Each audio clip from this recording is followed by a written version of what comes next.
Lakshmi Prasanna pictures banners ఎంత trend create చేసింది, ఎన్ని రికార్డ్స్ క్రియేట్ చేసింది అవి అందరికీ తెలుసు మేడం. అదొక చరిత్ర. అయితే ఇప్పుడు ఇండస్ట్రీలో ఏ ట్రెండ్ వచ్చినా సరే, అంటే ఒక పాన్ ఇండియా మూవీ వచ్చినా, ఇంకో కొత్త మేకింగ్ వచ్చినా, యాజ్ ఏ యాక్టర్స్‌గా గానీ, ప్రొడ్యూసర్స్‌గా గానీ, మంచు ఫ్యామిలీ నుంచి ప్రతి ఒక్కరు ఆ ట్రెండ్ పట్టుకుంటున్నారు. ఇప్పుడు పాన్ ఇండియా. మీ ఫ్యామిలీలోనే 2 పాన్ ఇండియా మూవీస్ వస్తున్నాయి. అక్కడ కన్నప్ప గాని, ఇక్కడ ఆదిపర్వం గాని. అంటే ఇలా ప్రతి టైంకి అప్డేట్ అవుతూ సినిమా మీద ఇంత లవ్ చూపించడానికి మీకు ఏ డ్రైవింగ్ ఫోర్స్ పనిచేస్తుంది? ఇంత ఎఫెక్షన్ ఎలా వస్తుంది? ఇన్నేళ్ల తర్వాత కూడా. మీ పేరేంటన్నారు? నా పేరు Raja madam. Raja, what a beautiful question. Thank you.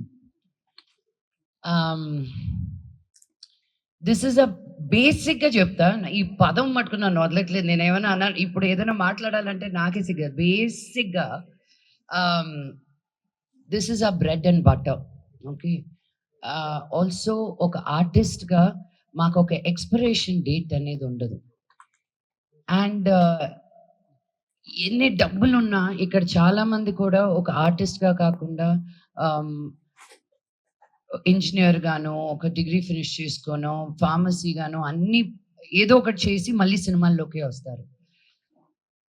అది చాలా మందికి ఇక్కడ ఉన్న వాళ్ళందరిలో ఎవరికో ఉన్న ఒక రైటర్ అవ్వాలని ఉంటుంది. 24 క్రాఫ్ట్స్లో ఏదో ఒక క్రాఫ్ట్లో సినిమాల్లోకి వచ్చారో రాలేదో చూసిన ప్రతి వాళ్ళకి ఏదో ఒకటి సినిమాలో చేయాలని అనిపిస్తుంది.